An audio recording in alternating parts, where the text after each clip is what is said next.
Andhra Pradesh IT శాఖ మంత్రి నారా లోకేష్ ఎంతో పరిణితి సాధిస్తున్నారు.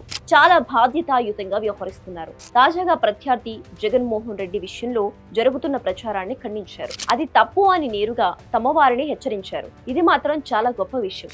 రాజకీయాల్లోకి సోషల్ మీడియా వచ్చాక వ్యతిరేక ప్రచారం అనేది పరిధి దాటిపోయింది. వ్యక్తిగత విమర్శలు దాటి వ్యక్తిత్వ హరణం వరకు వచ్చింది.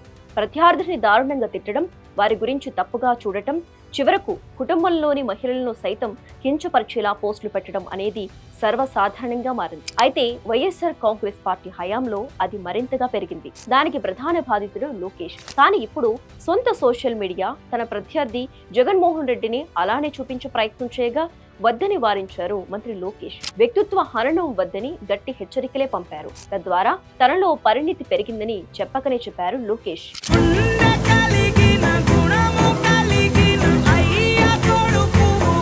రాజకీయాల్లో ఇది గొప్ప విషయం కూడా.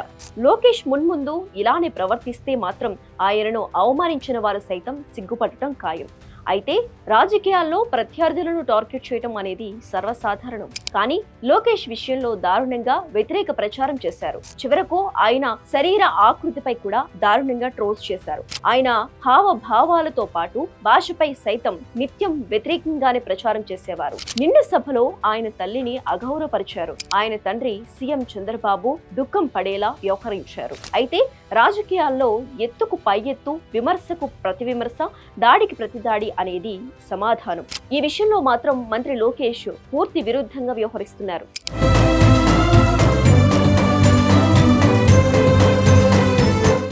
ఒకవైపు వైఎస్ఆర్ కాంగ్రెస్ హయాంలో తప్పు చేసిన వారిని చట్టపరంగా దండిస్తున్నారు. కానీ వ్యక్తిత్వ హరణానికి మాత్రం వ్యతిరేకంగా ఉన్నారు. నిన్ననే టీడీపీ సోషల్ మీడియాలో ఒక పోస్ట్ వైరల్ అయింది. చంద్రబాబు, పవన్, లోకేష్ చాలా రిచ్ గా రోడ్డుపై వెళ్తుంటే పక్కనే బిచ్చగాడి మాదిరిగా ప్రత్యేక హోదా అడుగుతున్నట్టు చూపిస్తున్న ఒక కార్టూన్ చిత్రం వెలుగులోకి వచ్చింది. దీనిపై మంత్రి నారా లోకేష్ స్పందించారు. అది తప్పు అని ఖండించారు. అటువంటి ప్రచారం చేయవద్దని సొంత సోషల్ మీడియాను సూచించారు. వ్యక్తిత్వ హరణానికి మించి అరిచివేత ఉండదని, దానికి ఎవరూ బాధితులుగా మిగిలిన ఆ బాధ తట్టుకోలేనిదని లోకేష్ చెప్పారంటే ఆయన ఎంత పెయిన్ అనుభవించారో అర్థమవుతోంది. గతంలో ఆయన విషయంలో వైసీపీ నేతల దాడి ఎలా ఉంటుందో ఒక్కసారి అర్థం చేసుకోవచ్చు. అనిల్ కుమార్ యాదవ్, కొడాలి నాని, వల్లభనేని వంశీమోహన్, రోజా, అంబటి రాంబాబు, పేర్ని నాని ఇలా చెప్పుకుంటూ పోతే లోకేష్ పై విమర్శలు చేయని నోరు అంటూ లేదు. అవేవి పట్టించుకోకుండా లోకేష్ వ్యక్తిత్వ హరణం వద్దు అని చెప్పటం మాత్రం నిజంగా అభినందించదగ్గ విషయమని పలువురు రాజకీయ విశ్లేషకులు అంటున్నారు.